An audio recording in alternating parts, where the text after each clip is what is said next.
Cette photo-là aussi, je vous la montre parce que, comme vous pouvez le voir, sur cette station de ski, comme il y a des problèmes d'enneigement, qu'on est en plein mois de février et que pas de neige égale pas de skieurs, donc pas de travail, on peut voir qu'il y a un hélicoptère qui vient déposer de la neige, tonne par tonne, sur les pistes de ski. Et ce qu'on pense chez Esenia, c'est que la solution, ça va venir forcément d'un changement de modèle, parce que sans changement de modèle, on se retrouve à faire des choses qui sont complètement incohérentes, qui alimentent le problème en essayant de le régler. Chez Esenia, ce qu'on essaye de faire, c'est de tester des choses qui pourraient faire partie d'un modèle différent. Et nous, on s'intéresse à la base au lombricompostage, donc c'est ce que vous pouvez voir en haut sur le schéma ici. Mais en fait, on se rend compte que tous les sujets sont imbriqués. Il y a une multitude de sujets qui sont imbriqués et qu'on ne peut pas parler d'un sujet sans parler des autres. Donc on a commencé sur le lombricompostage, mais finalement on s'est rendu compte que quand on parlait de lombricompostage, fallait parler d'agriculture, fallait parler de projets de quartier, fallait parler de formation, fallait parler de recyclage, de vie des sols, de déchets, puisqu'on lombricomposte à partir de déchets, d'économie circulaire. Et tous ces sujets-là, en fait, c'est des sujets qu'on aborde au quotidien dans l'asso. Ces quelques années d'existence de l'asso Esenia, donc on existe depuis 2013, nous ont permis d'accumuler quand même pas mal de compétences, de connaissances et de capacités aussi à sensibiliser des publics assez divers aux thématiques sur lesquelles on travaille. Et donc tout ça, ça nous a amené à coucher sur le papier une sorte de synthèse sur les biodéchets qu'on a appelé le plan B. Donc B comme biodéchets. Je vais donner la parole à Cyril Boron pour qu'il vienne vous parler de ce qu'est déjà un déchet et un biodéchet. Commençons par là. Un biodéchet, du coup, va être plus un déchet qui sera issu d'origine naturelle, animale ou végétale. On pourra parler de choses biosourcées à différents endroits. Et dans les déchets ménagers, il est également constitué de déchets de cuisine, où on peut également mettre tout ce qui est les produits issus du bois, carton, cellulose, etc. là-dedans. C'est un peu important sur lombricompostage, vous verrez après, qu'on peut travailler effectivement avec des déchets issus de l'industrie papetière, carton, papier, etc., etc. Pour attaquer un peu dans le dur, donc sur l'historique, vous allez voir, ça fait pas rêver. J'ai trouvé plus con que mon collègue Thomas avec son hélicoptère. Enfin, on est à peu près au même niveau. Je vais vous parler de mise en décharge.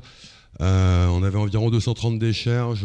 On a actuellement 230 décharges actuellement en fonctionnement sur le territoire français pour une bagatelle de 18 millions de tonnes de déchets dits non dangereux qui sont traités de cette sorte-là. En fait, une décharge, c'est assez souvent une ancienne carrière. On a prélevé des matériaux, on a assez souvent fait du ciment ou d'autres choses avec. Au passage, quand on fait du ciment, on recycle des pneus pour arriver à chauffer de la caillasse et à travailler les matériaux, donc une forme de recyclage aussi. Et après, pour remettre en état, d'après l'institution, une zone de carrière, assez souvent, on y met des ordures ménagères résiduelles qu'on va entasser comme ça, qu'on va tasser, on va mettre des couches de terre par-dessus. Je vous ai choisi cette photo parce que, pour parler un peu de biodiversité, ça intéresse assez pas mal d'espèces. Vous verrez pas mal de goélands, pas mal de milan noirs, pas mal de corbeaux également, en périphérie des décharges. C'est des animaux qui, à la base, n'ont rien à faire là dans de telles concentrations, mais qui sont un peu grégaires et qu'on trouve une ressource alimentaire abondante et du coup qui vont vivre par là. Ça, c'est le centre de stockage des déchets de la Crau, qui a été fermé, je crois, en 2010 ou quelque chose comme ça, et qui retraitait 400 à 500 000 tonnes par an. Et il a été remplacé par un incinérateur, donc je passe à la diapo d'après, qui a été également renommé UTVE, parce que du coup, les incinérateurs, il y a quelques temps, pour arriver à produire de l'énergie et chauffer des gens, on les a changés de nomenclature, ils s'appellent désormais UTVE, et l'énergie qui est produite par ces incinérateurs est assez souvent classée énergie renouvelable, ce qui peut effectivement paraître assez étonnant, mais ça donne également aux prestataires de ces installations le droit d'avoir une TVA réduite quand on est classé énergie renouvelable, donc c'est assez intéressant pour les prestataires. On pourrait tendance à croire qu'un incinérateur ne donne pas de déchets. En fait, si, il en donne pas mal. On en a donc 127 en France actuellement, un tiers du parc européen. On est plutôt bien loti. En 2011, pardon, les chiffres ne sont pas très actuels. Qui vont émettre 67 milliards de mètres cubes de fumée, 3,3 millions de tonnes de mâche fer et 500 000 tonnes de réfium. Les réfium, c'est ce qui reste dans les filtres. C'est les déchets en fait des fumées qui ont été filtrées et assez souvent ils vont être enfouis dans des mines de sel en Allemagne concernant nos incinérateurs à nous. Sur la métropole de Lyon, on a 400 000 tonnes d'ordures ménagères résiduelles, donc c'est officiellement ce qui reste de votre poubelle grise quand vous avez effectué le tri et les fameux biodéchets, 30% du poids de votre poubelle, qui vont partir à l'incinérateur et qui vont participer au fait de chauffer 3% de la population métropolitaine, qui a priori est plutôt contente, mais on pense également qu'on peut peut-être faire autrement. Au passage, moi j'avais une question pour les candidats à la métropole de Lyon ce soir. Je suis un peu déçu, il n'y a pas Gérard Collomb. Je me demandais comment on était arrivé. Nous, ça fait 10 ans qu'on bosse sur ces thématiques locales. Et récemment, en fait, on a vu la métropole de Lyon installer du chauffage urbain, un petit peu de partout. À la base des incinérateurs, il y a également des chaudières à bois qui tournent. Et on se demande actuellement ce qu'on va mettre derrière ces réseaux de chauffage urbain qui ont été effectivement fabriqués pour les incinérateurs. Alors on peut y mettre des chaudières à bois, on peut y mettre des méthaniseurs, on peut y mettre différentes autres choses, mais effectivement c'est peut-être pas forcément toujours la solution. Après l'incinération, vient les méthodes de tri des déchets. Vous avez peut-être remarqué qu'au 1er janvier dernier, la métropole de Lyon annonçait à la population qu'il n'était plus nécessaire qu'on pouvait tout mettre dans les bacs de tri. En fait, ils ont développé une usine en lien avec une petite entreprise nationale qui s'appelle Paprec. Ça doit être du côté de Chassieux, qui va faire rentrer entre 50 et 60 000 tonnes et 70 000 tonnes de déchets. Donc les déchets métropolitains et des déchets des communes environnantes. Et du coup, vous allez tout mettre dans votre bac jaune. Et après, la technologie, le progrès devrait s'occuper de trier tout ça pour arriver à remettre ça dans des filières de tri cohérentes. En gros, on va trier votre bouteille plastique, celle que je traîne partout mais que je ne conseille à personne, qui pourrait être remplacée par cette bouteille en verre d'ailleurs. Je n'ai pas fait de chapitre sur la consigne, mais du coup je vous invite effectivement à défendre cette pratique-là. C'est une bouteille en verre comme ça pourrait être réutilisée 50 fois. On est vraiment sur du réemploi, de la réutilisation et de la protection des ressources. Et actuellement on a une dame au gouvernement qui s'appelle Brune Poisson, je crois. Je toujours son nom, une petite brune assez jolie, qui nous indique qu'on pourrait consigner ça. C'est intellectuellement mensonger à souhait, un peu dans la lignée du gouvernement, ce qu'on est en train de vivre en ce moment, sur les déchets, mais également sur pas mal d'autres thématiques, parce que du coup, réemployer une bouteille comme ça s'appelle de la consigne. Collecter celle-là, ça s'appelle du recyclage. Et effectivement, il y a un business assez juteux derrière le recyclage, mais je ne me mets pas à vous parler de ça, sinon je vais pas tarder à me faire tirer les oreilles en regardant le chronomètre. Dans les innovations technologiques sur les déchets, début des années 2000, on a eu également quelques génies, ingénieurs, qui travaillaient sans doute chez Suez et Veolia, qui nous ont développé des TMB. Alors les TMB, c'était quelque chose de assez intéressant sans doute au niveau de l'institution qui ne veut pas trop discuter avec la population de ces sujets-là et qui permettait du coup de mettre, alors il y a une cinquantaine en France à l'heure actuelle, on n'en installe plus du tout. Ça date des années 2000, mais c'est déjà complètement has-been. L'ADEME déconseille formellement d'installer ce genre de choses. Et en fait, c'est un grand tube dans lequel vous allez jeter vos poubelles sans les trier. Et du coup, ça va tourner, ça va broyer les sacs. D'un côté, on va aimanter la ferraille. De l'autre côté, on va cribler un petit peu pour retrouver les biodéchets un petit peu en bas, qui seront également en mélange avec du plastique et pas mal d'autres produits polluants. Et après, avec cette base-là, on va faire soit du compostage, soit de la méthanisation. Donc on aura quand même des produits qui seront complètement souillés, vous l'aurez compris. On défend le tri à la source, des déchets, également des biodéchets. Ce qu'on a constaté également au cours des 10 dernières années, et là je suis désolé, je vous ai mis un pavé un petit peu que vous n'allez sans doute pas lire, mais que je vais essayer de vous résumer. Dans les années 2000, on a vu arriver également le développement un petit peu en masse des méthaniseurs. Un méthaniseur, en gros, c'est une machine dans laquelle vous allez jeter de la matière organique. C'était très à la mode il y a encore 4-5 ans. Ça commence à l'être un petit peu moins. Il y a des gros budgets actuellement sur ces sujets-là. Un méthaniseur, ça consiste à produire de l'énergie, parce qu'effectivement, on a un problème d'énergie en France et pas que là en ce moment, à base de déchets organiques. Donc on peut produire du méthane, CH4, en extrayant le carbone de la matière organique dans une machine dédiée qui va faire travailler des bactéries en anaérobie par rapport au compostage qui fait travailler des bactéries aérobies. Et du coup, ces bactéries anaérobies vont dégrader la matière en faisant du méthane. Le problème, c'est que du coup, vous allez vous retrouver avec de l'énergie, et je vois déjà que vous êtes tous ravis d'avoir autant d'énergie pour pouvoir encore consommer comme des cochons comme hier. Sauf qu'en fait, du coup, on va se retrouver avec des déchets d'un autre côté qu'on va appeler digestats et qui vont être assez polluants pour les sols. Je vous invite, si vous voulez fouiller un petit peu sur ce sujet-là, à suivre les travaux d'un collectif qui s'appelle Collectif National Scientifique sur la méthanisation raisonnée, et qui effectivement pose pas mal de sujets en ce moment. Il y a des grosses levées de boucliers actuellement partout en France sur les méthaniseurs, et notamment sur les méthaniseurs industriels.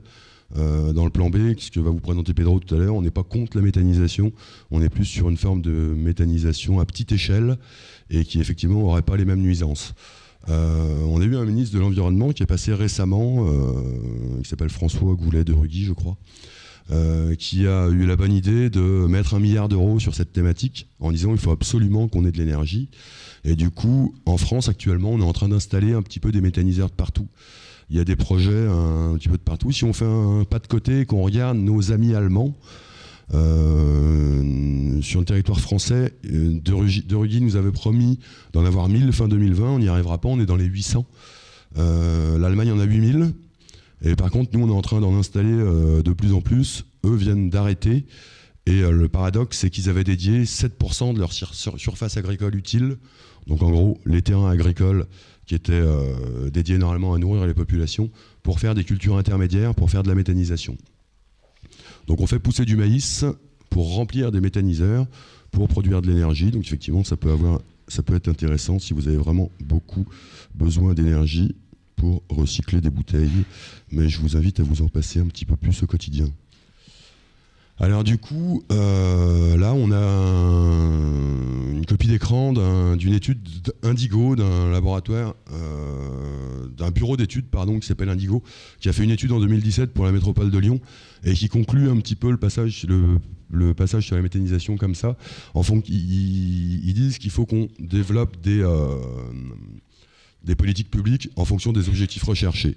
Et en gros, il y a un peu 3 solutions par rapport à ce qu'on appelle loi de transition. J'ai bouffé le nom. Loi TEVC, transition énergétique et croissance verte. Alors je vois dans vos yeux que déjà la croissance verte, ça vous fait un peu rêver et que vous n'y croyez plus trop, vous non plus manifestement. Mais donc du coup, si on veut, selon ce qu'on cherche comme objectif, on va collecter de la matière pour produire de l'énergie dans le cadre d'une méthanisation. Et là, demain, on va vous mettre des poubelles chez vous, un petit peu de partout, en vous disant on va faire du biométhane, qui n'était pas tellement plus bio que vous et moi ou ma veste en plastique. Et là, du coup, on va vraiment mettre de la collecte en porte-à-porte de partout, faire du méthane, produire de l'énergie, et effectivement arriver à faire du profit dans ce sens-là. Si on veut juste répondre à l'objectif réglementaire de la loi de transition énergétique, on va faire un petit peu de compostage domestique, saupoudrer un petit peu, ce qu'on est en train de faire à pas mal d'endroits, et puis après, du coup, garder le gros de la masse pour arriver à faire du méthane également. Si on veut privilégier la gestion locale de proximité pour un retour au sol direct sur les sites, au passage, faire de l'agroécologie et arriver à développer pas mal de choses dans ce sens-là, on va au contraire développer le compostage domestique. Nous, on prône le lombricompostage parce que ça ouvre plus de possibilités. Les autres vont vous montrer après comment. Et en fait, ça n'a rien à voir, effectivement, avec le premier scénario. Il y a pas mal d'études, enfin la lecture de cette étude, ça fait 200 pages, mais on peut vous la transférer. On a mis 3 ans à la récupérer auprès de la métropole de Lyon. On vient juste de la voir, je l'ai demandé pendant 3 ans, quasiment tous les jours. Ils ne voulaient pas trop nous la donner, parce que ça ne va pas trop dans leur sens. Je vous fais un rapide distinguo sur le compostage et le lombricompostage. Globalement, cette méthode naturelle qu'on appelle compostage n'est en fait pas naturelle du tout. En milieu naturel, la dégradation de la matière organique, c'est toujours les bactéries et les champignons qui vont attaquer la matière, puis après la macrofaune. Le compostage, historiquement, est une méthode... elle est vraiment jolie, cette image. Vous trouvez ça joli aussi, non? Donc normalement, si vous y voyez quelque chose, ça exprime une plateforme de compostage. On en a un peu en périphérie de Lyon. Il y en a une là qui retraite entre 50 et 70 000 tonnes de déchets verts chaque année. Les déchets sont mis en tas, enfin broyés, mis en tas, retournés avec des engins agricoles assez énormes pour les oxygéner. Et on arrive à produire du compost, mais qui est également très émetteur de CO2. Parce que du coup, quand les bactéries mangent la matière, elles émettent du CO2, au pire du méthane si le compostage est mal géré, et qu'en fait, du coup, en lombricompostage, c'est les vers et la macrofaune qui va arriver et stopper ces fermentations. Donc le compostage n'est pas forcément quelque chose de naturel. Ce qui est en train d'être très à la mode en ce moment sur les métropoles, c'est ces histoires-là de composteurs électromécaniques. On a une petite start-up locale qui vient de s'associer à une autre start-up parisienne, c'est la start-up Nation. J'imagine que vous savez comment ça nous fait rêver. Et en gros, du coup, ils sont en train de nous vendre des machines comme ça, là, qui sont branchées sur une prise électrique, donc qui utilisent de l'énergie, qui émettent du CO2 en veux-tu, en voilà, qui produisent des composts de piètre qualité. Et je vous laisse la cerise sur le gâteau pour la fin, qui manifestement, on n'arrive pas à avoir l'information, donc je ne vais pas vous mentir, c'est encore pas confirmé, mais serait fabriqué en Chine. Je n'ai rien contre les Chinois à propos. On se pose un petit peu... là par contre, vous voyez très nettement mon chien devant un andin de lombricompostage et un tractopelle. On défend ces techniques parce qu'elles peuvent s'adapter un petit peu à toutes les échelles. Les gros intérêts de faire du lombricompostage en ville aujourd'hui, c'est qu'on ne va pas émettre d'odeur, donc on va pouvoir rentrer, comme vous le voyez avec le jouet qui est en bas à droite, en intérieur si nécessaire. Ça, c'est plus un support pédagogique et un marché pour les vendeurs de plastique. Du coup, on s'est plutôt tourné vers le bois. On installe aujourd'hui avec Esenia des lombricomposteurs en bois qui vont faire retraiter entre 5 et 10 tonnes par an. Pierre s'est un peu pris au jeu là-dessus, il peut vous en faire toutes les tailles en collaboration avec Martin là-bas. Vous allez sans doute nous passer des grosses commandes demain. Ce sera pour la croissance verte. On peut également monter des plateformes de lombricompostage agricole. Et là, du coup, dans le plan B, mais bon, vous le détaillez après, on passe des partenariats avec des paysans et on cherche à relocaliser les flux un maximum pour arriver à, d'une part, créer du revenu paysan, moins impacter notre environnement et utiliser des composts de qualité. Je suis en train de faire trop long, peut-être, non? Je suis désolé, j'ai encore explosé mon timing. Si vous me supportez encore 5 minutes, je finis quand même. On a actuellement sur le territoire une étude qui a été montée, enfin ils ont pas mal consulté. Alors les métropoles de Lyon vous invitent, ils consultent, je ne vous détaille pas comment, c'est toujours très intéressant. Ils vous écoutent, mais ils ne gardent que les bouts qui les intéressent vraiment pour faire ce qu'ils avaient décidé de faire avant que vous veniez. Moi j'adore ça, donc je n'y vais plus trop. Et du coup, en 2018, on a pas mal contribué au plan local de prévention des déchets ménagers et assimilés. Donc, on était invités comme ça à la métropole de Lyon à des grandes messes. Qu'allons-nous faire de nos déchets demain? Les buffets étaient très bons. Et on a même nourri les Roms du quartier à côté de la maison de l'économie circulaire avec ce qu'ils auraient jeté à la fin. Du coup, il parlait également de réduction du gaspillage alimentaire. Alors, ils ont mis en place près de 200 sites de compostage collectif depuis 2007. Ça fait 13 ans. Ces gens-là vont très vite. Du coup, nous, d'un autre côté, on en a installé, on en est à une 60aine, sans aucun coup de main de l'institution. Et leur objectif 2024 est d'en installer 690 en site collectif et 12 000 composteurs individuels pour les particuliers, qui a priori n'en ont pas besoin du tout, parce qu'ils peuvent faire ça avec 4 palettes. Mais si ça fait 3 sous à un copain, c'est toujours ça de prix. On a également des expérimentations en cours sur le tri des déchets des marchés forains, qui sont refilés à des structures n'ayant aucun ancrage local, ni aucune expérience sur les biodéchets. Ça évite qu'on fasse trop de bruit sur ces sujets. Concernant la loi de transition énergétique et de croissance verte dont on vous parlait tout à l'heure, elle indique qu'en 2025, 100% des habitants devront avoir une solution de tri et de valorisation de leurs déchets. On est en 2020, j'ai l'impression qu'on est un petit peu à la bourre. Et en plus, l'Europe en remet une couche et ils disent que c'est 2024. Donc là, sur la méthanisation, je vois pas bien comment on va s'en sortir. Effectivement, tout avait été prévu là-dessus. Et là, on arrive et on fait « Bonsoir, on s'appelle les Zénia, on a un problème. » Et on a réellement un problème. Alors, il nous indique que la stratégie déchets à venir devra répondre à cette obligation réglementaire, mais malgré tout, manifestement, ils n'en ont aucune de stratégie. Je crois que c'est ma dernière diapo, et je vous laisse un petit peu avec Pedro. Vous remarquez qu'elle est très belle, parce que je l'ai rajoutée tout à l'heure, comme ça, graphiquement, c'est parfait. Je finis sur des chiffres qui viennent une nouvelle fois de zéro déchet. Et par tranche de 10 000 tonnes de déchets que vous retraitez, alors ça c'est vraiment une donnée qui est assez large, on a 400 000 tonnes nous, de déchets qui partent à l'incinérateur. Si vous prenez des tranches de 10 000 tonnes, quand vous les mettez en décharge, par rapport à ce que je vous dis juste avant, vous créez un emploi.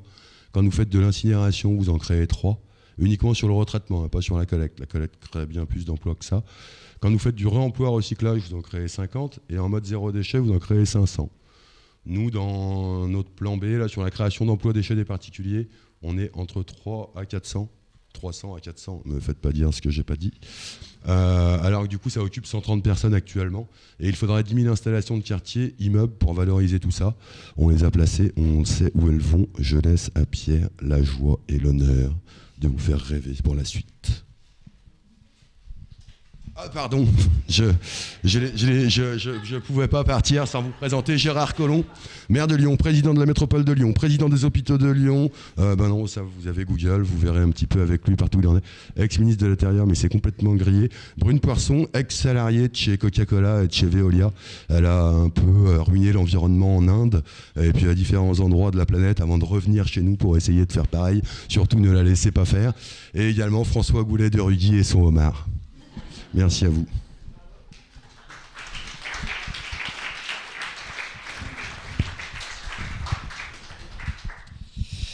Pas bien facile de passer après le homard de François. Donc voilà, du coup, on a des constats, vous avez compris, on est des grandes gueules, on parle de vers de terre.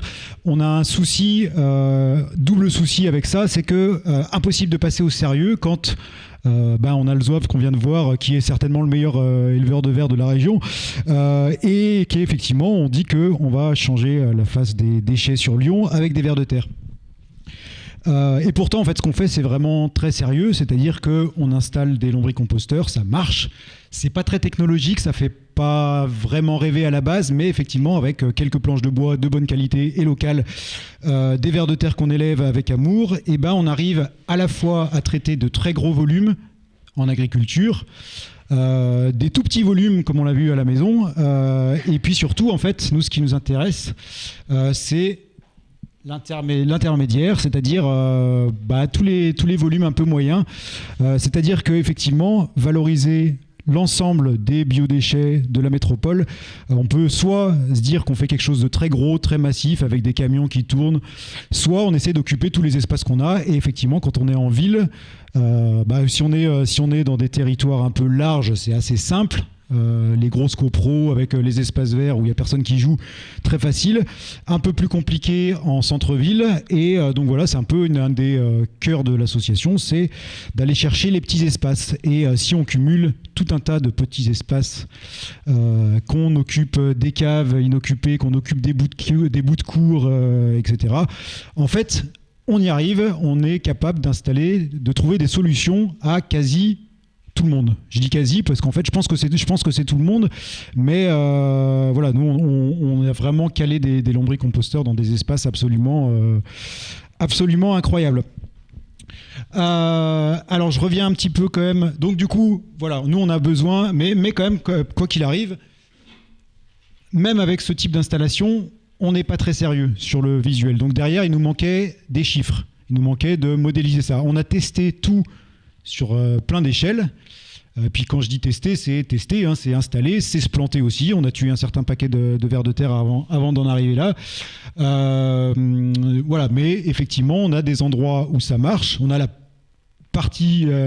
majeure partie de là où on est, ça marche, et ça marche aussi bien avec des petits restaurants qu'avec des copropriétés, qu'avec des quartiers, qu'avec des collèges. On a même même des pères jésuites qui nous ont récemment fait installer un lombricomposteur. Bref, dès qu'on a le moindre endroit disponible, on peut y mettre, on compte à peu près 1 mètre carré au sol égale plus ou moins 1 tonne par an de biodéchets traités.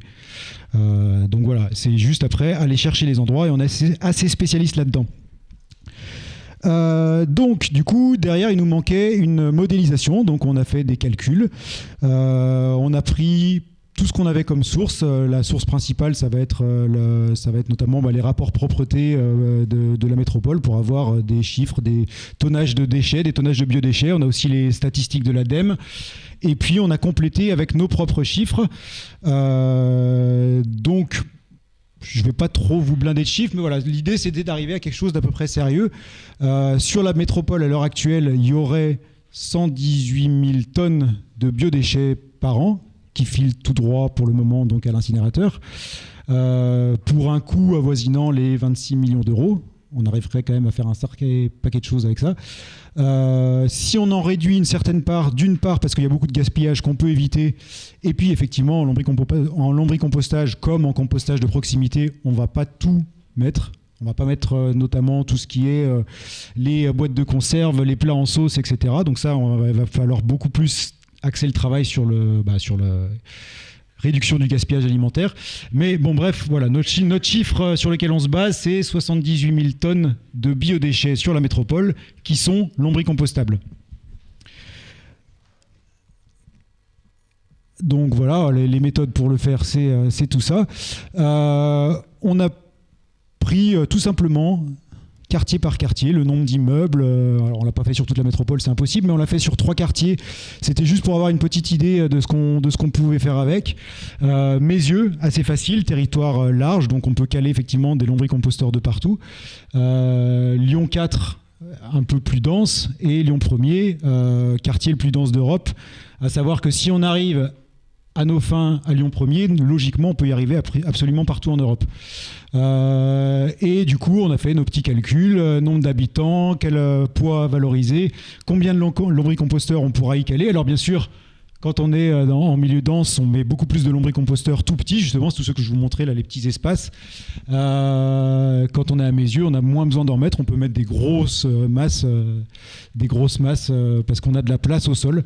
Donc tout ça, ça fait des gens qui travaillent.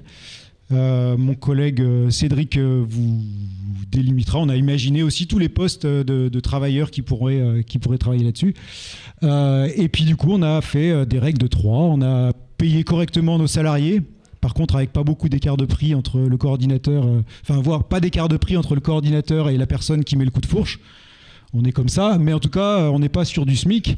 On multiplie ça, on compte le prix de la planche de bois, etc. Et on arrive à un très léger déficit par rapport à ce qui est le cas maintenant sur du centre-ville très dense. Mais quand je dis centre-ville très dense, c'est Lyon 1er, Saint-Jean, peut-être le 6e à la rigueur. À partir du moment où ça s'aère un peu, où on a un peu plus de copro ou d'HLM un peu plus large, ça coûte moins cher en employant beaucoup plus de gens.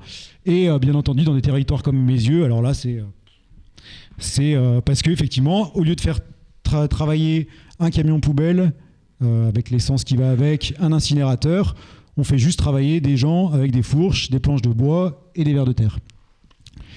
D'où les bénéfices. Voilà, autre chose, du coup, on s'est intéressé aux biodéchets du marché. Moi, c'est presque ce que je préfère à travailler. Tout simplement, alors déjà, j'ai déjà bossé au marché, c'est cool.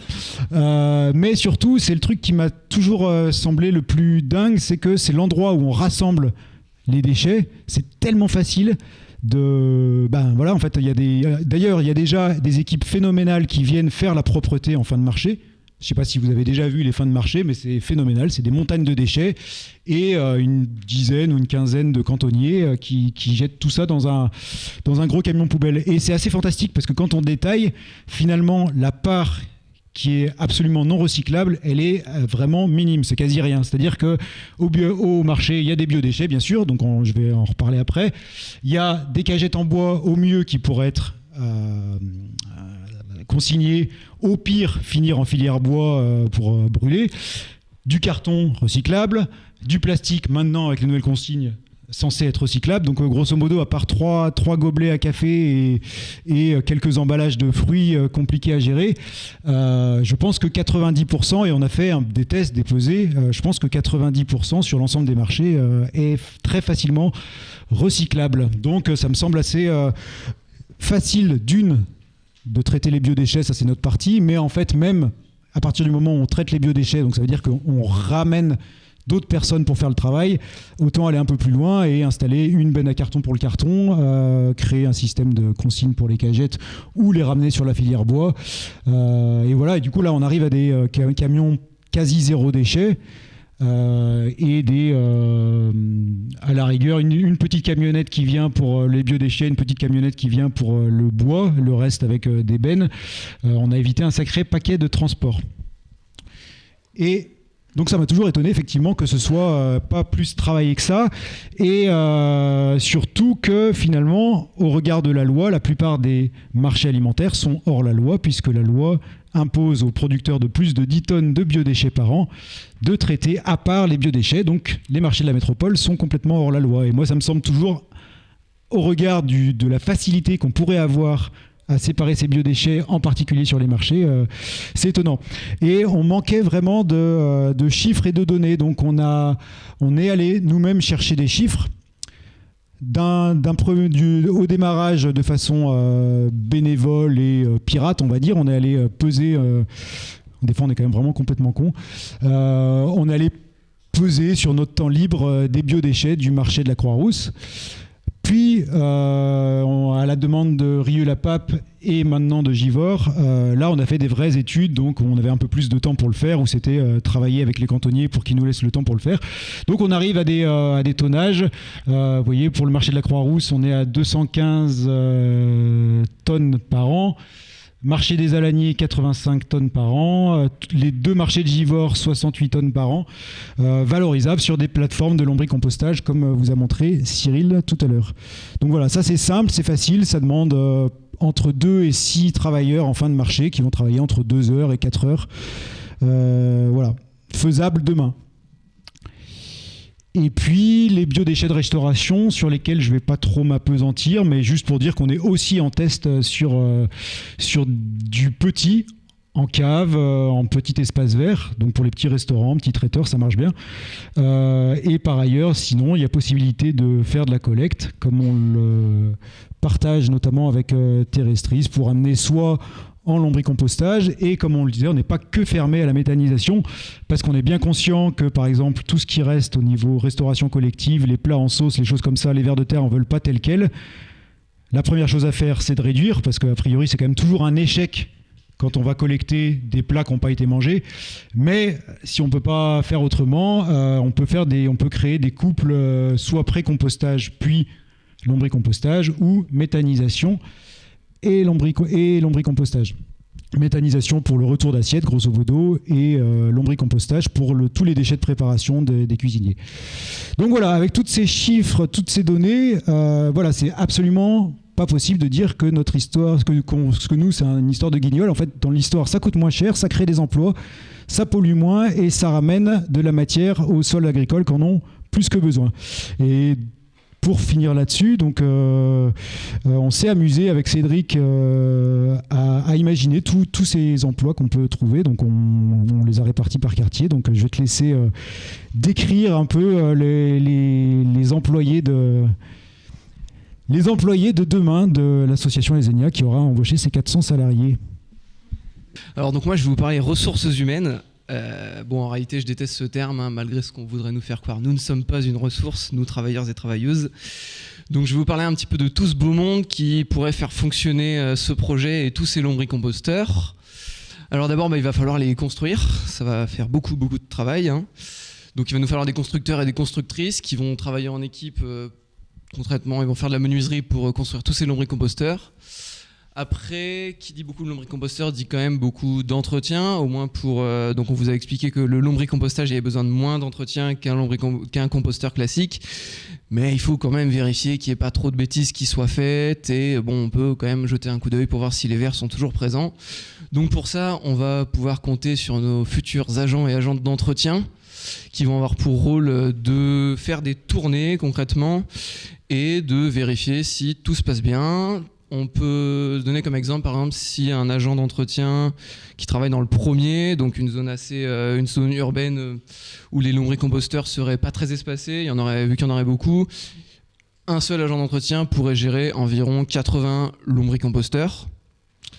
Et dans une zone un petit peu moins urbaine, je sais pas, par exemple Mézieux, qu'on a pas mal travaillé dessus, il pourrait en gérer 60. Sachant qu'en ville, sûrement qu'il pourrait faire sa tournée en vélo cargo ou d'autres moyens de locomotion pas polluants. Mais à mes yeux, c'est vrai qu'une petite voiture semble un petit peu indispensable pour trimballer la fourche et tout le matériel nécessaire. On aurait aussi nos éco-gardiens et éco-gardiennes qui nous aideraient à entretenir nos lombricompost. Alors l'éco-gardien, c'est un magnifique concept. Ça serait une personne qui travaillerait en quelque sorte sur les zones HLM ou sur les quartiers, on va dire en binôme avec un gardien classique. Et cet éco-gardien, il va avoir pour rôle de s'occuper de toute la gestion des déchets, de tout l'aspect développement durable, des espaces verts, de la gestion des encombrants. Nous, actuellement, on travaille avec Allure sur une recyclerie et je vous assure que c'est beaucoup de travail, rien que de gérer les encombrants d'un quartier. Donc les matelas, les meubles et tout. Voilà, donc il y aurait beaucoup de travail pour nos éco-gardiens qui pourraient aussi s'occuper des lombricomposteurs et en faire beaucoup d'animations. Enfin, il y aurait aussi beaucoup de lombricompost dans des copropriétés. Et donc on aurait des personnes spécialisées qui auraient attribué des copropriétés où ils pourraient passer pour entretenir les lombricomposts et surtout pour faire de l'animation et de la formation. Et donc on aurait aussi ce même rôle d'animateur, on l'aurait pas forcément que en copropriété. Par exemple sur le premier arrondissement, on aurait besoin très certainement de 2 animateurs, 2 animatrices pour former et sensibiliser l'ensemble des habitants. Donc former, c'est comment utiliser un lombricompost, qu'est-ce qu'on met, qu'est-ce qu'on ne met pas, pour qu'il y ait un minimum de bêtises. Et sensibiliser, ça va aussi être par exemple la sensibilisation au gaspillage alimentaire, comme on l'a dit, qui va nous permettre de réduire le nombre de déchets. On va aussi avoir des conducteurs et des conductrices qui vont nous aider à récolter la précieuse matière, le précieux lombricompost, qui va être parsemé, on l'espère un petit peu après, en zone rurale, dont il y en a tant besoin. Et voilà tout ce beau monde. Je crois que j'ai fait à peu près le tour. Je vais laisser Martin, merveilleux collègue, faire la suite. Alors moi je vais vous proposer un petit retour au collège en cours de physique-chimie. Ça va pas être la partie la plus funky. Pour composter ou lombricomposter les biodéchets qui sont des déchets humides dits azotés, on va devoir les mélanger avec des déchets secs dits carbonés. Et on entend souvent qu'on va mélanger 50% de déchets azotés avec 50% de déchets carbonés ou 2 tiers, 1 tiers. En fait, ça dépend de la composition chimique de la matière qu'on va utiliser. Nous, nos biodéchets qui sont des déchets de cuisine, donc là, en fait, on va prendre en compte le rapport carbone-azote. Les déchets de cuisine, le rapport carbone-azote est de 20, ça veut dire qu'il y a 20 fois plus de carbone que d'azote. C'est 20 sur 1. Et pour faire du compostage ou du lombricompostage de qualité et équilibré, il va falloir le mélanger avec du coup une matière carbonée et avoir un rapport carbone-azote de 30 environ pour que ce soit équilibré. Donc les déchets de cuisine, avec un rapport de 20, si on les mélange, par exemple, je prends des déchets d'espace vert qui ont un rapport carbone-azote de 40, voire 50 ou 60, ça dépend qu'est-ce qu'on va prendre comme si on prend de la tonte ou des feuilles mortes ou des branchages. Mais il va falloir mettre par exemple 2 parts de déchets de cuisine, soit 20 plus 20, 40, plus une part de déchets d'espace vert qui va être à 60, on va arriver à 100. Si on le divise par 3, 33, et on arrive à quelque chose d'équilibré pour pouvoir faire compost ou lombricompost, voire même méthanisation. En méthanisation et compostage classique, on va avoir besoin certainement de plus de matière carbonée, vu qu'il y en a une partie qui va partir en fumée sous forme de CO2, contrairement au lombricompostage où on va certainement avoir moins besoin de matière carbonée. Du coup, on va partir un peu à la recherche de ces gisements de matière carbonée pour pouvoir composter, lombricomposter, tout ça. Et l'exemple des déchets verts sur le territoire de la métropole de Lyon, on a un chiffre qu'on tire du PLPDMA, qui est 35 kg par habitant et par an. Soit, si on le multiplie par 1 400 000 habitants, on va arriver à 49 000 tonnes de déchets verts sur le territoire de la métropole de Lyon, dont 30 000 environ sont amenés en déchetterie. Voilà, avec 30 000 tonnes de déchets carbonés, on peut retraiter 60 000 tonnes de biodéchets, de déchets de cuisine dits déchets azotés.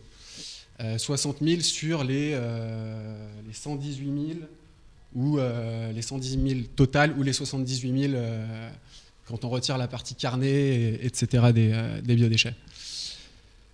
Ça, c'est les déchets verts du coup des particuliers. Ce gisement de déchets verts, on peut le retrouver aussi auprès des entreprises. Là, j'ai pris l'exemple de Racine, qui est le plus gros acteur du territoire, qui lui collecte et revalorise 70 000 tonnes de déchets d'espaces verts par an, dont 20 000 qui proviennent des déchetteries du territoire de la métropole de Lyon. Donc, en clair, les déchets d'espaces verts, ce n'est pas du tout ce qui manque, mais ces déchets ils sont aussi intéressants sous forme de paillage dans les jardins, auprès des paysans. Donc il ne faut pas l'épuiser non plus, cette ressource, et vider les stocks de broyats de déchets verts. Donc on va aller partir à la recherche d'autres gisements de matière carbonée. Et là, on a nos fameux cartons qu'on utilise, nous, en lombricompostage, qui sont les déchets les plus facilement trouvables en milieu urbain. Nous, tout ce qu'on a expérimenté en lombricompostage collectif et individuel avec du carton a toujours bien fonctionné. De temps en temps, ça nous arrive de remettre un petit peu de broyat, mais très très peu. Donc voilà, milieu urbain, le carton, très bonne solution. Autre solution, les cagettes des marchés aussi, qui peuvent être déferraillées et réduites en broyat pour aussi servir de matière carbonée. Il y a une étude actuellement qui se fait sur Paris, il y a une association qui est en train de faire des analyses sur ces cagettes de peuplier pour voir si ça peut fonctionner en compostage. Et dernière ressource, enfin pas dernière mais avant-dernière, ressource carbonée, les pailles, les résidus de grandes cultures. Le blé, c'est la première grosse culture en France. Pour l'instant, ces pailles, elles sont utilisées pour l'élevage, pour faire des fumiers. Mais si on part dans l'idée que d'ici quelques années, on va réduire la consommation de viande, il y aura toujours autant de paille produite, mais moins utilisée pour l'élevage. Donc voilà, ça peut être aussi une ressource à prendre en compte, carbonée. Et une dernière ressource, les fumiers plutôt pailleux de bovins, de chevaux, que nous, on a expérimenté sur la plateforme du GAEC du Murier. C'est un GAEC, c'est un groupement d'agriculteurs, éleveurs céréaliers. C'est à Saint-Joseph dans le 42. Ça fait 2 ans qu'on bosse avec eux. On a démarré un andin de lombricompostage au début en mettant que 10 kg de vers de terre. On a commencé à retraiter les fumiers de bovins, plus des biodéchets des marchés voilà, qu'on collectait aussi par expérimentation. Ce partenariat il se fait aussi avec la cantine scolaire de l'école du village qui nous ramène leurs déchets, leurs biodéchets. On a aussi un paysagiste qui ramène aussi des déchets verts. Qui sait que j'oublie, depuis quelques temps, Terrestris fait de la collecte auprès de restaurants, de traiteurs et va les valoriser également sur place. Et voilà, tout ça mélangé avec ce fumier pailleux de bovin, on obtient un lombricompost de plutôt très bonne qualité. On a l'ambition de retraiter 150 tonnes de biodéchets et de fumier également sur cette plateforme. Je vous disais, on a commencé avec 10 kg de verre au départ. Aujourd'hui, il y en a plus d'une centaine. Voilà, on va peut-être en avoir 200 kg prochainement. Donc voilà, ça c'est vraiment la solution d'avenir, c'est de faire des partenariats, de mixer les acteurs locaux qui ont tous des déchets et de retraiter tout ça chez des paysans qui, eux, derrière, vont bénéficier d'un engrais bio de qualité. Voilà, ils vont pouvoir se passer d'engrais chimiques, engrais de synthèse. Et pour finir, cette plateforme du GAEC du Mûrier, donc aujourd'hui, on organise des formations, on emmène les personnes sur place pour leur montrer comment fonctionne le lombricompostage agricole. On emmène des élèves aussi d'école pour leur montrer cette thématique. Et surtout, depuis quelques mois, on a Vincent de l'association qui prépare une thèse et qui fait des expérimentations sur place avec les céréaliers il vous expliquera mieux que moi. Voilà, donc je laisse la parole. Moi, ça fait 5 ans que je suis au sein de l'association et bon, on a été très peu écoutés par les élus locaux, politiques, etc. Et une des voies qui m'intéressait et qui nous intéressait, c'était la recherche. Donc on a décidé de monter ensemble un projet de doctorat l'année dernière qui s'est concrétisé et qui attaque depuis octobre là. Donc avec AgroParisTech, l'ISARA, c'est l'école d'agronomie Lyon, et l'INRA. Donc je ne sais pas si vous voyez qui sont ces entités, mais c'est des gens plutôt sérieux dans la thématique, qui comprennent un petit peu ce qu'on fait, contrairement à certaines personnes du territoire. Donc voilà, il y a un sujet, un titre un peu barbare, valorisation des biodéchets urbains par vermicompostage sur des sols conduits en AB. Donc on est parti sur de l'agriculture biologique parce que du coup on essaye d'aller toujours plus loin dans la performance environnementale. Et du coup la question c'est est-ce que c'est une pratique agroécologique pour préserver la biodiversité des sols. Donc en gros on est parti d'un constat très simple. En fait en gros on a une perte de la matière organique dans les sols depuis l'agriculture intensive. Donc là en gros il nous faudrait 5 millions de tonnes de matière sur 10 ans pour redresser ce stock de carbone dans les sols. Donc là, on est sur une phase où du coup, il manque énormément de matière organique dans les sols. Et c'est pour ça qu'on s'est intéressé à l'agriculture biologique. En anglais, c'est Organic Agriculture. C'est basé sur la matière organique. Et l'autre problème, c'est qu'en fait, les ressources en matière organique, comme disait Martin, tout ce qui est les pailles, etc., fumier, ne suffisent plus. La ressource agricole organique ne suffit plus à renourrir le déficit en matière organique. Donc il faut puiser des ressources ailleurs. Donc la solution la plus intéressante et le plus gros gisement, c'est les biodéchets urbains. Si on les incinère pas, qu'on les méthanise pas et qu'on les... toute la suite. Donc voilà, ma question, en gros, notre question globale, que ça fait 5 ans qu'on se pose, c'est est-ce qu'on peut réconcilier la valorisation des biodéchets urbains et le développement d'une agriculture durable. Petite note pour savoir, au début du XXe siècle, ces biodéchets étaient parfaitement réutilisés en agriculture et développés. On a arrêté de les réutiliser en agriculture parce qu'on a développé le plastique, les intrants de synthèse, etc. Donc les agriculteurs n'avaient plus besoin de cette matière organique sur leur champ. Ils se sont passés à de l'agriculture tout chimique. Donc là, on se retrouve à essayer de revenir sur des techniques plus anciennes et durables.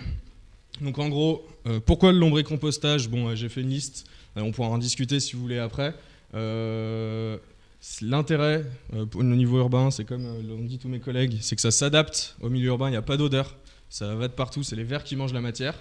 On a 78% de moins de gaz à effet de serre que le compostage classique. Donc bon, là, c'est des chiffres sortis d'études scientifiques. On ne les a pas sortis de notre nez comme ça. Donc on commence à se dire, voilà, il y a quand même un enjeu sur le CO2, gaz à effet de serre, CO2, dedans, il y a carbone. Carbone, matière organique des sols, c'est ce qui manque dans les sols. Donc plus on va utiliser des techniques comme la méthanisation ou le compostage qui vont utiliser le carbone pour faire des gaz ou du coup du méthane, plus on va perdre du carbone dans les sols et plus en fait on va apporter des matières pauvres sur les sols. Donc voilà, ensuite le lombricompost a un intérêt sur la croissance des plantes, favorise le développement des bactéries, 1000 fois plus actif qu'un compost classique. Pourtant on va se dire du compost c'est fait avec des bactéries, oui mais c'est qu'un type de bactéries, c'est des bactéries thermophiles, donc c'est un groupe de bactéries, donc du coup il y a très peu de diversité bactérienne, il y en a 1000 fois plus dans du lombricompost.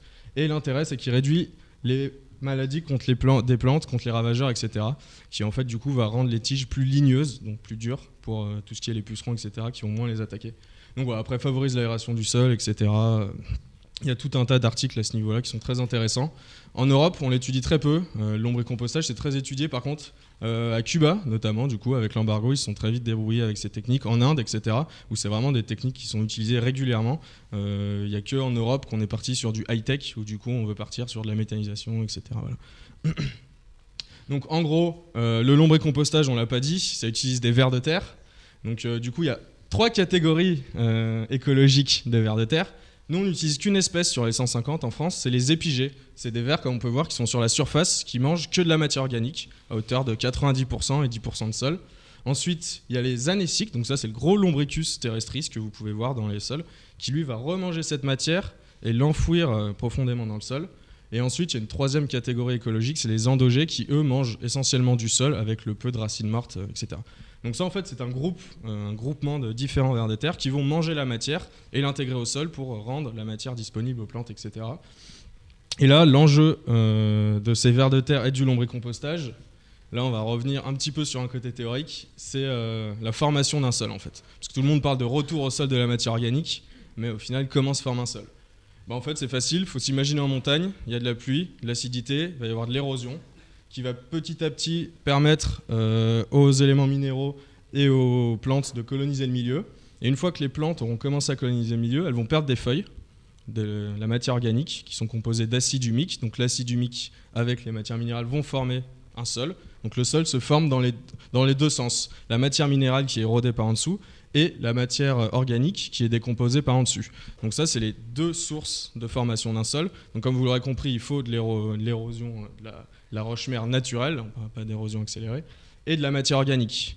Donc nous, pour avoir ça, il faut ramener de la matière organique sur les sols qui n'ont plus de matière organique. Et du coup, le fonctionnement du sol, cette matière organique, là c'est le moment où c'est dur, hein, je vous préviens, après ça allait mieux. Le complexe argilo-humique, ce qui forme en fait, quand vous prenez un grain de sol, on parle de complexe argilo-humique. Donc en fait, ce complexe argilo-humique, c'est de la matière organique, de l'humus, qui est chargé négativement, qui se colle, on parle de colloïdes, justement à tout ce qui est le calcium, le magnésium, etc. Et toute cette petite colle de matière organique et d'éléments minéraux permet aux plantes de puiser les ressources qu'elles ont besoin pour pousser. Donc ce sol qui se forme sur des millions d'années et qui crée du complexe argilo-humique en milieu naturel, tout ça est dû à la faune du sol, justement, on va en revenir un petit peu, qui en surface mange la matière organique, donc rappelez-vous les vers de terre qui mangent cette matière. Ça voilà, quand on parle de décomposition, hors lombricompostage, etc., décomposition de la matière organique dans un milieu naturel, ça se passe comme ça. C'est le vent, d'abord déjà, l'eau qui attaque les feuilles, etc. Ensuite, il y a les micro-organismes, d'autres organismes, je vous détaillerai pas tout, et les vers de terre. On parle d'ingénieurs du sol, bon alors après le titre, c'est pas moi qui l'ai choisi, mais du coup ils sont là à tous les cycles, et en fait ils brassent et ils rebrassent cette matière. Et le problème actuellement qu'on a avec les vers de terre, c'est qu'on est passé de 3 tonnes hectares en 1950 à 200 à 300 kg hectares en grande culture actuellement. Donc là c'est une biodiversité invisible, dont on ne parle plus, qui ne peut plus créer du complexe argilo-humique. Donc on se retrouve dans une situation où on a des sols qui n'arrivent plus à ingérer la matière, on ne met plus de matière organique dessus, donc on est sur une vraie crise de qualité de matière apportée sur le sol. C'est pour ça qu'on insiste sur le lombricompostage, c'est qu'en dehors du côté énergétique, etc., si on veut manger, il va falloir remettre de la matière organique dans les sols pour nourrir les plantes, pour faire du complexe argilo-humique et continuer la formation des sols. Enfin, c'est pas évident ça. Donc voilà, en gros, cette faune du sol, c'est un peu ma spécialité, je vais faire ça court. En gros, c'est un quart des organismes vivants sur Terre, organismes marins confondus. Donc en fait, ces organismes, on les étudie très peu, parce qu'en fait, ils sont invisibles, ils sont sous nos pieds, et c'est eux qui sont la base de la chaîne alimentaire. Donc en gros, les oiseaux, toutes les espèces qu'on voit qui disparaissent, si ces espèces qui sont la ressource alimentaire primaire disparaissent, on ne les verra plus en fait. Donc voilà, on parle de grandes causes, biodiversité, etc. On a du mal encore. Après, c'est vrai qu'ils sont moins sexy que des oiseaux. Mais globalement, c'est la base de la chaîne alimentaire. Et du coup, si on commence à perdre ces organismes dus à des fonctionnements agricoles qui sont de moins en moins respectueux de ces organismes, on arrive à un système qui se mord la queue. Alors voilà, le plan B. Moi, c'est compliqué de faire une conclusion, donc j'ai noté 2-3 trucs dans mon coin là. Et je voulais vous raconter il fallait trouver une entrée, en voilà une. Il y a 10 000 ans, l'homme et tous ses animaux domestiques sur la Terre représentaient 0,1% de la biomasse des mammifères. Voilà. En 2018, l'homme et ses chevaux, ses vaches, ses moutons, ses chèvres, etc., tous ces mammifères représentaient 96% de la biomasse des mammifères sur la Terre. C'est-à-dire que 60% de la biomasse, c'est des animaux domestiques, 36% c'est des humains, et 4%, c'est les cerfs, les chevreuils, les renards, les girafes, les éléphants, etc. 4%. 70% des oiseaux de la planète sont des oiseaux d'élevage. L'idée, c'est de vous secouer un petit peu. Le bilan, si on regarde la surface agricole mondiale, 83% de la surface agricole mondiale est dédiée à l'élevage. 83%. Sur ces 83%, sur cette surface-là, si on n'en prenait qu'un tiers, en 2002, les calculs ont été faits en 2002, on prenait un tiers, 37% de cette surface agricole, des céréales dédiées pour les animaux, Donc en réduisant d'un tiers notre consommation de viande, on nourrissait 3 milliards de personnes. Entre 1950 et 2000, la consommation de viande a été multipliée par 5 et la population mondiale par 2. Donc voilà, c'est des choses qui doivent nous alarmer. Résultat, on arrive aujourd'hui à ce qu'on appelle la 6e grande crise de la biodiversité, c'est une crise du vivant qui est une crise importante en termes d'ampleur, mais ce n'est pas tant l'amplitude qui pose un problème, c'est la rapidité avec laquelle ça se passe. Les crises du vivant se passent sur des centaines de milliers d'années, quelques millions d'années, et là, tout a commencé il y a moins de 10 000 ans, c'est-à-dire 10 000 ans par rapport à 1 million d'années, ça reste quand même négligeable, 1%, et surtout, il y a 150 ans avec la révolution industrielle. Alors aujourd'hui, les méta-analyses mondiales sont assez claires. On a perdu entre 1970 et 2012, on a perdu 60% de l'abondance de la vie sur Terre. Pratiquement les 2 tiers de l'abondance ont disparu. Bon, il y a pas mal de gens qui ont une quarantaine d'années là. Donc voilà, vous venez de vivre la plus grande crise écologique que la Terre n'ait jamais connue en 4,5 milliards d'années.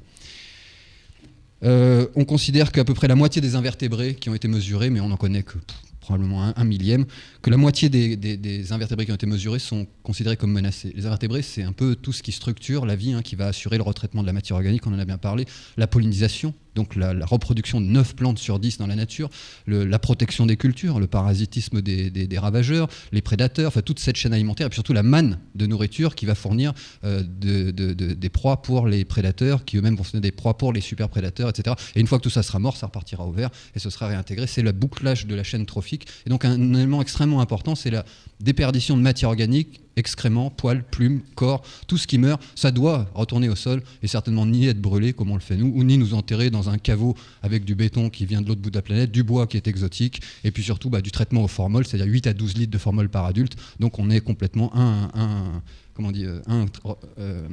non décomposable. Avec tout en plus les conservateurs qu'on mange pendant sa vie, c'est un vrai problème, c'est qu'à la fin des concessions, à la fin des concessions, on est obligé de sortir les cadavres et de les brûler parce qu'ils ne sont toujours pas décomposés au bout de 70-80 ans.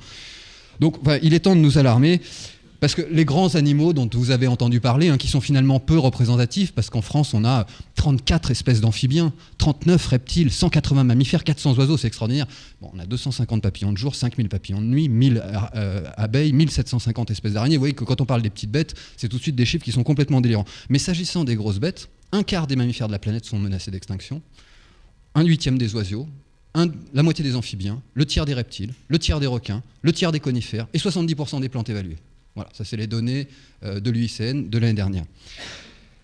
Pourtant, il l'a dit Vincent, il y a 1/4 de la biodiversité connue sur la planète, 23%, qui vit dans le sol.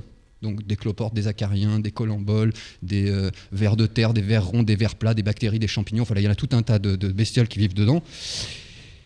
Et ces bestioles sont liées donc à une activité du sol qui est liée notamment aux arbres, qui sont l'élément structurant en Europe occidentale, et on a coupé 2 millions de kilomètres de haies en 100 ans. Je vous rappelle que le tour de la Terre à l'équateur fait 40 000 kilomètres. 2 millions, ça fait 50 fois le tour de la Terre en kilométrage de haies. On a drainé 85% des zones humides à l'échelle de la planète, près de 70% à l'échelle de la France. Et quand on sait que les haies et les zones humides sont les biotopes les plus riches dans les milieux tempérés, je veux dire, si on cherche les causes du déclin de la biodiversité, de l'effondrement, elles sont claires, elles sont connues. Le seul problème, c'est qu'on ne les inverse pas. On va y revenir. Alors l'agriculture, elle a un problème, elle a une perte de fertilité, Vincent l'a déjà annoncé, donc je ne vais pas le dire, mais la perte de cohésion moléculaire, la perte de structuration du sol, la perte due à la vie qui manque dans le sol et le surnourrissage par des engrais chimiques fait que toute cette vie disparaît, il n'y a plus d'enfouissement, il n'y a plus de tunneliers, il n'y a plus d'ingénieurs du sol, il n'y a plus de distribution de la matière, et du coup on a une érosion et un lessivage des sols, c'est ce que vous voyez dans les zones en pente quand vous passez après les pluies, vous avez le sol qui se barre sur la route et qui part dans les ruisseaux et qui part dans la mer, voilà. Donc classique.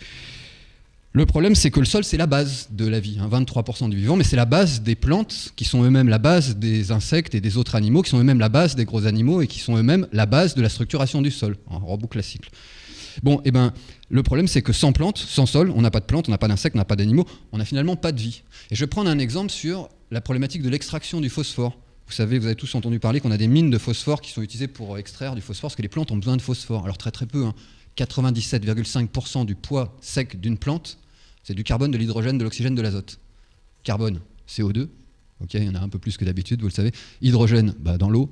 Oxygène, dans l'eau, dans le CO2 et dans l'atmosphère. Et l'azote, 71% de l'atmosphère. C'est-à-dire 97,5% du poids sec d'une plante, c'est pas dû à vous, c'est ce qu'il y a autour d'elle. Alors on leur donne du phosphore, on leur donne du potassium, on leur donne d'autres éléments, mais en plus petite quantité. Bref, le phosphore, on en a besoin quand même parce qu'on produit beaucoup de choses.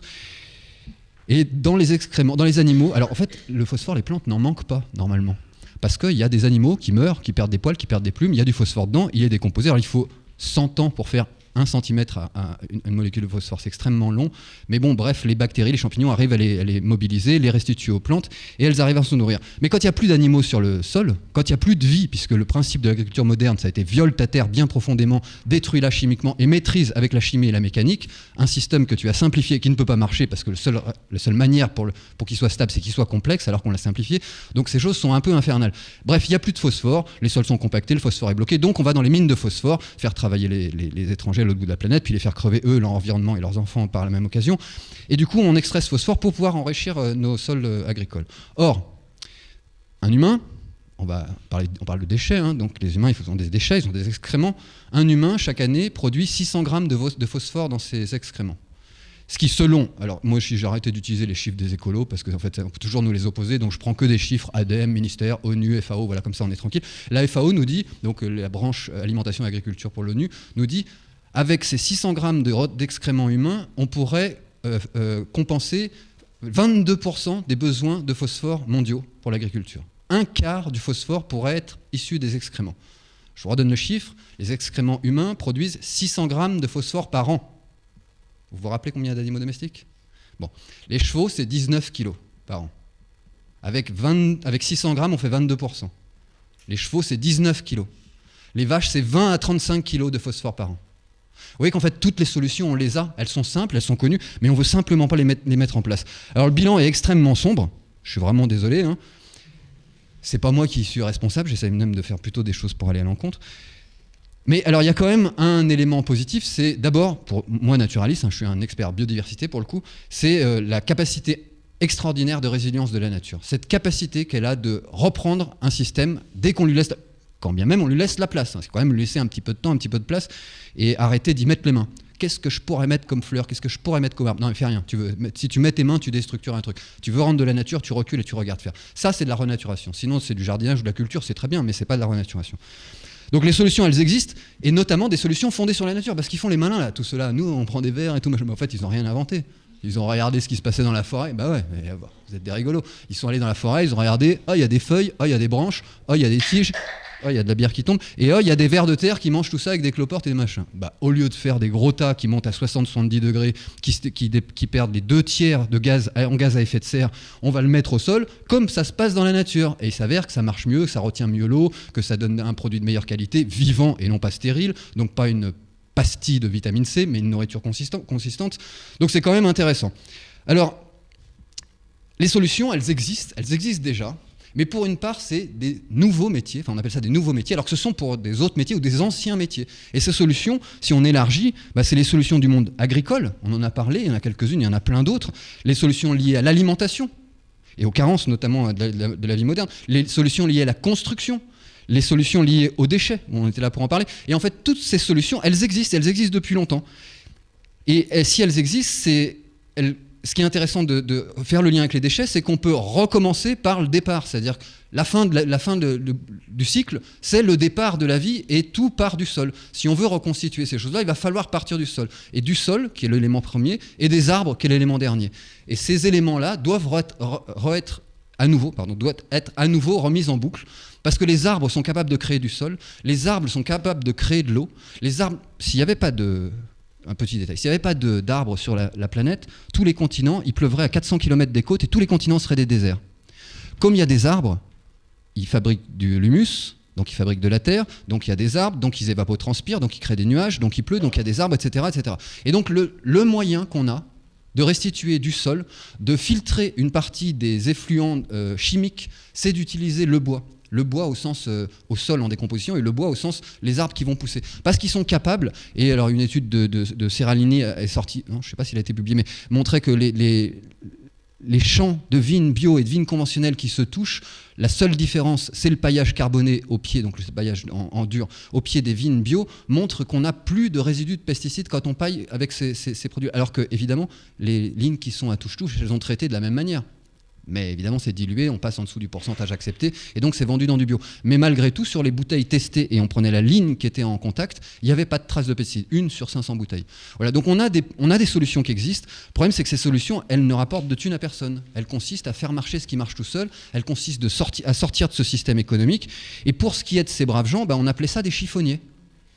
Et oui, ça s'appelait ça, il y a 70-80 ans, des gens qui passaient dans les rues, qui récupéraient le coton, le textile, qui récupéraient la matière organique, et qui étaient payés pour faire ça, et pour l'amener chez les paysans, la mettre en compostage, ça s'appelait avant que les industriels volent le nom de compostage, et que ces militants soient obligés d'inventer un nouveau mot, lombri, d'ailleurs c'est faux, il l'a dit, le vrai nom c'est vermicompostage, ce ne sont pas des lombrics, ce sont des vers. Donc le vermicompostage, on est obligé de réinventer un mot. Vous avez probablement entendu parler de l'agroforesterie avec élevage, qui est le high-tech de l'agriculture alternative. Ça, c'est un système moyenâgeux qui a 1500 ans. C'est le système agro-silvopastoral. Il a 1500 ans. Et là, il y a quelques années, on a sorti ce nouveau mot qui simplement consiste à refaire ce qu'on fait depuis 1500 ans. Donc les solutions, on les a. L'urgence, elle est là. On n'aura pas d'autres alertes. Hein. Là, je veux dire... Les élus, ils sont où? Je sais pas. Alors moi, je passe mon temps à en faire du lobbying. Là, demain, je monte à Bruxelles pour 3 jours, aller voir les députés, les DG environnement, la délégation permanente. Je passe mon temps à leur donner ces chiffres qu'ils ont déjà, ces chiffres que l'UE a déjà publiés, ces chiffres... Enfin, voilà, les solutions, on les a. On ne peut pas attendre qu'elles arrivent du haut. On ne peut pas non plus les faire que de notre côté. On ne peut pas non plus attendre que les entreprises le fassent, mais il va falloir faire tout ça d'un coup. Et c'est extrêmement compliqué. Mais s'agissant de la réalité des prises de position de l'État, sachez qu'elles vont à l'encontre du bien-être général, à l'encontre de l'intérêt commun, et surtout, elles vont à l'encontre de leur communication. On est en phase de réduction des pesticides. Entre 2008 et 2018, on a augmenté de 22% les pesticides, alors qu'on avait un objectif de réduire de 50%. En 2018-2019, on a à nouveau augmenté de 24%. C'est-à-dire qu'entre 2008 et 2019, au lieu de baisser de 50, on a augmenté de 46. Vous vous rendez compte? Donc on a un nouvel objectif en 2025 de baisser de 50. C'est-à-dire qu'en 2025, on sera peut-être, mais c'est bien mal parti, au niveau de 2008. Donc en fait, rien ne se passe. Toutes les pseudo-mesures qui sont mises en place sont balayées par un rouleau compresseur agro-industriel. La FNSEA, depuis 2016, a fait pression sur le gouvernement Hollande, enfin c'était Valls Ségolène Royal à l'époque, pourquoi je prononce son prénom, pardon, ouais, des formations, hein. Et ils ont fait pression, ça a mis quelques années à se mettre en place, et donc il y a des dizaines de milliers de cours d'eau qui ont été effacés des cartes. Effacés, parce qu'ils ont redéfini la notion de cours d'eau. Il faut que ce soit de l'eau permanente, il ne faut pas qu'elle soit infiltrée, il ne faut pas que ce soit asséché. Bref, les noues, les prairies, il y a tout un tas de choses qui sont extrêmement importantes dans la biodiversité qui ne sont plus considérées comme telles. Du coup, comme c'est interdit de traiter à proximité des cours d'eau, ils ont augmenté leur surface de traitement possible. Voilà, donc c'est ce qui se passe à côté de tous ces effets d'annonce, de toutes ces mobilisations, de tout ce militantisme, de tout ce travail acharné de collaboration qu'il y a entre des paysans, des travailleurs sociaux, des militants, de la biodiversité, de l'efficience écologique, de l'économie. Donc on retrouve les branches économiques, sociales et environnementales dans ce genre de travail. En fait, la société, elle ne veut pas le faire, ces choses-là. Donc je ne sais pas comment, si ça va se finir dans la rue, on est bien parti pour. En tout cas, on commence à annoncer des prises de position, et ça se fait un petit peu de partout. Vous avez des groupements de citoyens qui se mettent un petit peu en place de partout. Et rejoignez-les. On a besoin de monde. C'est encore une fois un effet de seuil. On a besoin d'être suffisamment nombreux pour pouvoir peser. C'est intéressant le plan B de se le raconter entre nous là. Mais pourquoi est-ce que les élus de la métropole qui sont en charge de ces retraitements ne sont pas là? Est-ce qu'il y a des élus dans la salle? Il y en a une, bravo. Bravo, je pense qu'on met deux. Vous méritez des... Alors, candidat ou élu, c'est quand même pas tout à fait la même chose. Il y a juste une petite étape à passer. Mais les candidats qui sont là, on votera pour eux. Eh ben, en tout cas, merci. C'est quand même rarissime que les élus prennent, ou candidats, prennent le temps de venir participer à ce genre de choses, parce qu'en général, il y a toujours beaucoup de choses plus intéressantes, plus importantes et plus urgentes à faire que sauver notre planète. Mais un jour, il faudra qu'on change ces niveaux-là, que la biosphère passe au-dessus du reste, que la défense de l'intérêt général et du bien commun passe au-dessus de la défense des emplois et du système économique. Et des exemples, je pourrais vous en donner à tire-larigot, où en fait, les mesures qui sont mises en place vont à l'encontre du bien général pour des intérêts particuliers. Donc là, on parle de gros sous. On parle de la taxe d'enlèvement des ordures ménagères qui est surtaxée de 1 million d'euros par an. On parle de financement des grosses boîtes qui ont spolié... Pardon, ouais, mais alors voilà, pourtant j'ai la mémoire des chiffres. Mais alors, tu vois, dès que c'est l'argent, Attends, je vous jure que j'ai la mémoire des chiffres, hein, mais dès que c'est l'argent, j'y arrive pas. C'est la moitié des 100 000. Ouais, voilà, enfin c'est... À un moment, comment c'est complètement délirant la manière dont on marche. Donc, il faut qu'on prenne en main ces choses-là et qu'on demande des comptes à nos élus.